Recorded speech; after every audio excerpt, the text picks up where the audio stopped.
Hello, Bookfest. My name is Lucas Strunc. I'm a person from the internet. I have a big YouTube channel called Local Script Man where I talk about storytelling and break down various narrative tools.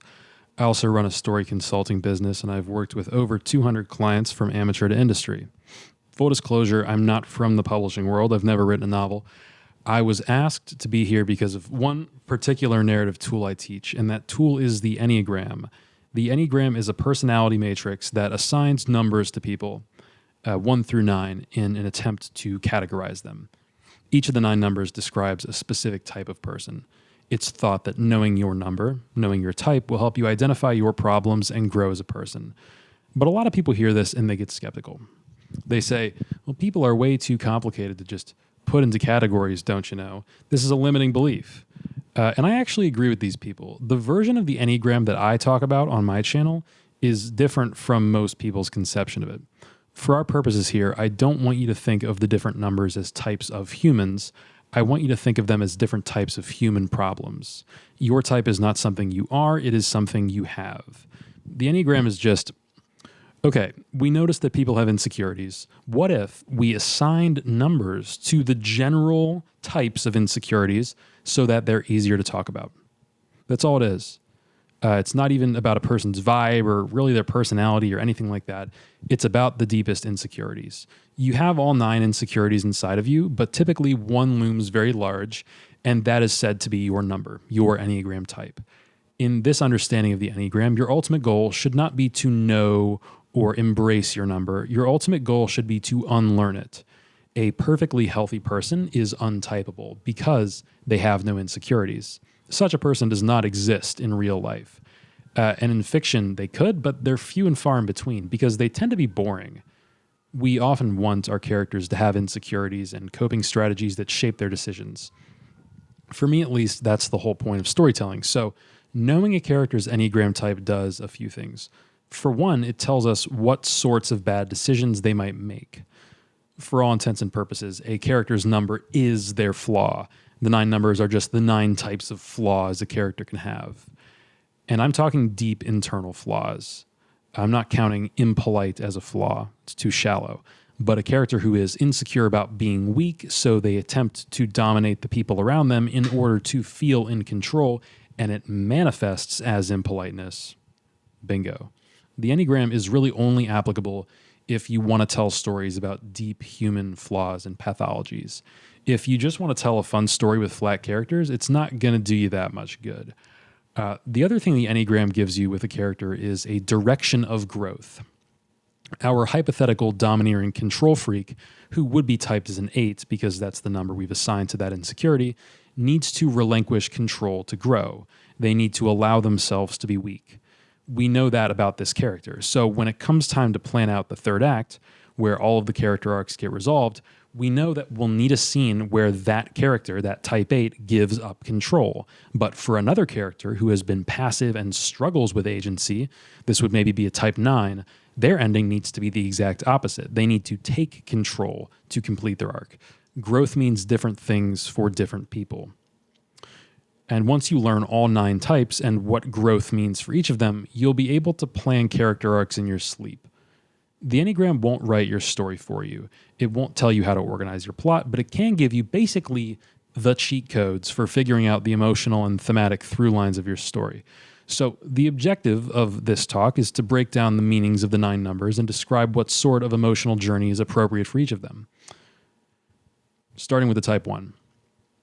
Characters with a type 1 complex have this big insecurity around perfection and what's right in their mind. They feel this need to correct their behavior and the behavior of those around them. You can spot type 1 characters by the way they follow some sort of code and the way they judge other people for not following the code. This code could be anything. So the type 1 character might religiously believe in being kind and respectful, and they might push others around them to be kind and respectful. But the one could also religiously believe in throwing every third baby into the volcano and believe it with the same level of veracity. These two, is that what veracity means? Okay. I don't know. Sorry if that's not right. But yeah, the 2 type 1 characters I've just described would not agree with each other.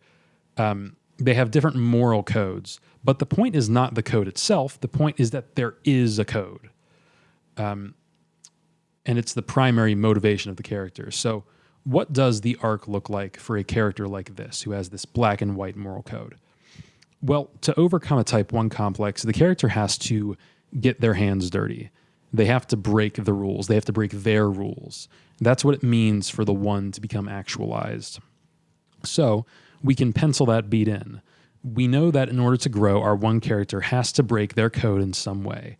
They have to overcome this insecurity around perfection and rules. For the 1 with the kindness code, growth would look like letting themselves be a little mean. Doing what we describe as a bad thing could be growth for that character, getting their hands dirty.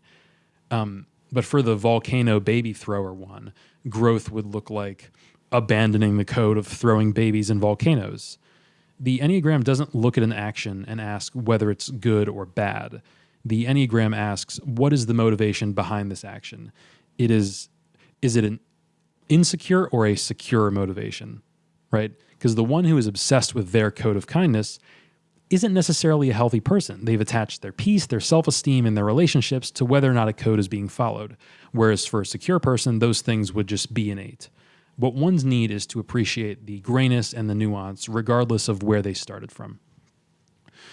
Again, in terms of personality, they really could be any type of way. They could have a more serious disposition, but they could also have a fake happy thing going on. That's where your freedom as a writer comes in. The Enneagram stuff is just a base to build the character on. You're still going to have to give them all of that human detail. And while the Enneagram might claim to encapsulate that stuff, in my opinion, it doesn't. The internet has tried to make the Enneagram more holistic and more about vibes, personalities, but I think its power comes more so from knowing its limitations. So, moving on to the type 2. While 1s are all about righteous anger, 2s operate in a completely different headspace. For 2s, it's all about relationships. They want to be wanted, they need to be needed, because deep down, they don't feel like they're enough, so they try to get validation through their relationships. People-pleasing, basically. 2s will do things for you, but it's not genuine altruism, whether they know it or not, and most don't. They really just want to hear thank you.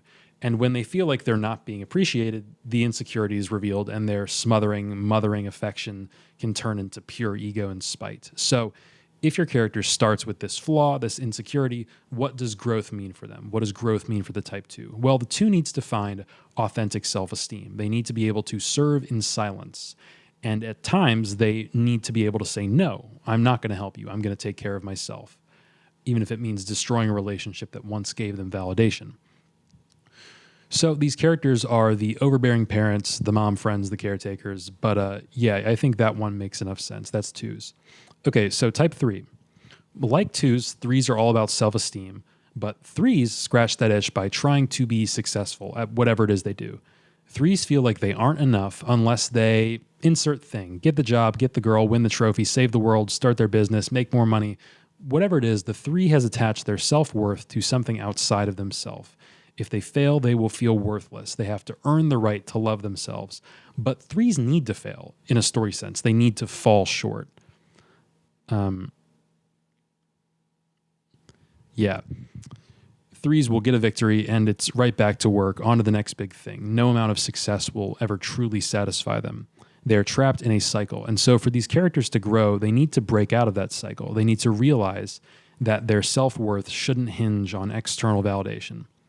The 3 journey is, I'm enough. I've done enough. I'm going to rest. That's how you know they're fully healed. Okay, the 4. The 4 fixation basically looks like, when people have a problem and they make that problem their entire identity, and sometimes you wonder if they even want to get better because it seems like they've integrated the problem into their sense of self and they're kind of like in love with the problem in a way. They soak in the pain, they mope, they don't really want to be happy, they'd rather be real. And so they put a lot of effort into projecting an image of realness, wearing their pain and their drama on their sleeve. Anything but actually taking steps to get better. That's the 4. 4 stereotypes usually are all about them being artistic and creative, and they can be, but the core of 4ness is emotional masochism. It's a coping strategy. When there is no way to avoid pain, you might as well learn to love it. All of these motivations are sympathetic. They're all coping strategies. But yeah, that's how these moody, dramatic fours come to be. So what does it mean for a four to grow then? Well, it means stepping out of the tragic victim narrative and actually doing something good for themselves. Fours need to be okay with being okay, even if it means losing their cherished, broken identity. That's fours. So fives. The five pattern is basically where you're terrified of the world, so you retreat into your own head where it's safe and everything makes sense. Fives manage their fear by turning inward. They need to feel personally competent to handle things. Most of the time, that looks like having a theory of everything that explains away all of their anxieties. But it also tends to come with putting all of their XP points into one very specific discipline. The world is big and scary, but one little corner of the world, model making, Tai Chi, guitar, that's something I can manage. I'll get really good at this one thing and I'll turn it into my armor. I'll turn it into my bubble. A character like this obviously is terrified of the unknown. So if you want to write them an arc, it's very simple. Have them face the unknown. Have them step out of their bubble of safety and comfort and confront whatever it is. Aliens, the divine, true love, the great mystery, the thing that is beyond them. They just have to let it engulf them. They have to say, this is beyond me, I'll never understand, and that's okay. That is the five arc. Six. Fives look inward for security. Sixes, on the other hand, look outward. That means soothing their anxiety by latching onto systems, groups, ideologies. So sixes can be angry mob people. They can be soldiers for the cause, as long as it's a cause they really believe in. Sixes are basically looking for one sure thing to put their faith in. They crave an anchor for their being. What's my purpose? Where do I belong? Someone please tell me. Ooh, I like this group. This group is correct. I'm one of them now. Where do we keep the pitchforks again? So in some areas, they'll be paralyzed by uncertainty, and in other areas, they'll be blindly loyal. But the need for certainty itself is the problem. Sixes, like fives, need to face their fear. Usually that looks like breaking free of the system. They're a loyal soldier in an institution, they have a purpose, and then something happens. Their purpose is called into question, and they have to break free of the machine, possibly to join a better machine, a different faction, or possibly to do away with machines altogether, trusting themselves to handle the world alone. That's sixes. Okay, so sevens. Sevens are fun. When a type 7 encounters a problem, they kind of just go, la, la, la, la, la, don't hear you, let's party. They're the ultimate escapists. They seek pleasure and stimulation and freedom, but deep down they are running from their fear. They're afraid that if they slow down, they'll be forced to confront the dark reality. They'll be forced to have the hard conversations. So they sort of just party their way through life with half a set of emotions. Not necessarily partying, but it's a form of adventuring and escapism. They just don't look back. And so the 7 arc is looking back. Sevens need to stop and face the darkness that they've been in denial of. That could be like the reality of death or failing health or something that someone else has done that they've been denying. They need to stop and grieve or stop and take responsibility. Whatever the context of the story is, sevens have to do the uncomfortable thing, even though they'd rather be out adventuring. Face the darkness. That is the 7 story. Okay. 8s are easy. Tough exterior, afraid of vulnerability, bad boy, bad girl, needs to be in control of the situation. And I mean like control, dominate, subjugate. 8s are terrified of being controlled or oppressed. So they lash out at the world. They pick fights. But deep down, they have a soft little heart. And their arc is about discovering it. It's about letting their guard down and allowing themselves to be vulnerable, which is very hard for them because they learned a long time ago that they had to be strong. So, every tough soldier who has to take care of a kid type story, it's an 8. Every world domination type villain is an 8. 8s are all about power, maintaining it, displaying it, but if they want to grow, relinquishing it. So the 8 arc might look like submitting themselves to a higher cause, letting go of their control for the greater good. Or for some form of emotional closeness. Their walls have to come down. That's 8s. 9, okay, home stretch. Last, but certainly not least, is the 9. The 9 response is to repress your anger and say, yep, everything's okay, even when it's totally not. They do this because deep down, they don't believe they're capable of making things better. At some point in their life, the 9 has learned to stop fighting reality and get used to it. 9s develop this insanely thick skin to deal with discomfort. But the consequence of this is that they have trouble advocating for themselves. They don't even recognize the pain when it's happening. So they have trouble fighting for something better. Instead, they sort of just convince themselves that the crappy reality they've been living in is inevitable and okay. They get used to inadequacy. And so the 9 story is the classic motivational tale. The person who doesn't believe that they have it in them, but then is forced to become a hero and take action. The 9 has to find the power within and the will to act. They have to wake up and take control of their own lives. And that's it? That's all the numbers? Wow. Really, the general philosophy behind all of this is that the core drive of a character is the very thing they need to unlearn. And again, these numbers are not types of people, they are types of insecurities. A character whose sole motivation is to save the world, and they really, really feel that in a super secure way, and it guides all their decisions, not typeable. You can write that character, but the Enneagram isn't going to do you much good. However, if a character wants to save the world so that statues will be built of them and they'll go down in history, that's a 3, and we can give them a 3 arc. In terms of a character's arc, there are exactly 2 ways to position the Enneagram complex. Either it's the reason they're doing what they're doing, and it's the wrong reason, right? Like that 3 who wants to save the world.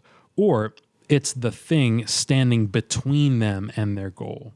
Like a 5 who joins an interpretive dance club and has to learn that there isn't an objective truth and they just have to surrender themselves to the music.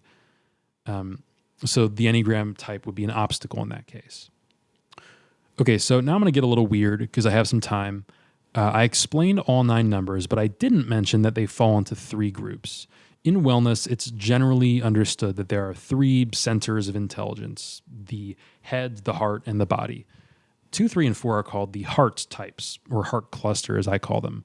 They are insecurities that arise around self-esteem, love, and worthiness. And then 5, 6, and 7 make up the head cluster. These are insecurities that come from fear. They're fear management strategies. And then 8, 9, and 1 are anger management strategies. So love, fear, anger, all 3 primary emotions. We all have them. So in Enneagram, we have this idea called tri-types, where instead of just assuming a person or a character has one number, we pick one from each of the 3 clusters: head, heart, and gut or body. For instance, my strategy for self-esteem is 3-coded, but my strategy for anxiety is 5-coded, and my anger shows up in a way that is very 1-coded. 3 is my dominant urge, so I'd be a 3-5-1 according to tri-type theory. Again, this is all made up. We're just applying labels that help us make sense of things.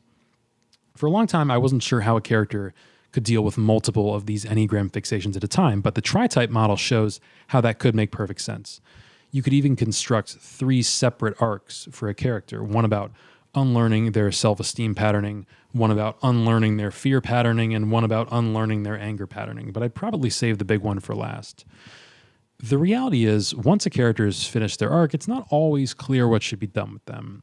In a story with static characters who are just like, yeah, I'm a static character, I'm doing stuff, that's one thing. But if you're telling like an epic with this pathological flaw stuff, it's tough to like figure out what happens next. They could just stick around and be a secure, actualized protagonist. That's fine, I guess.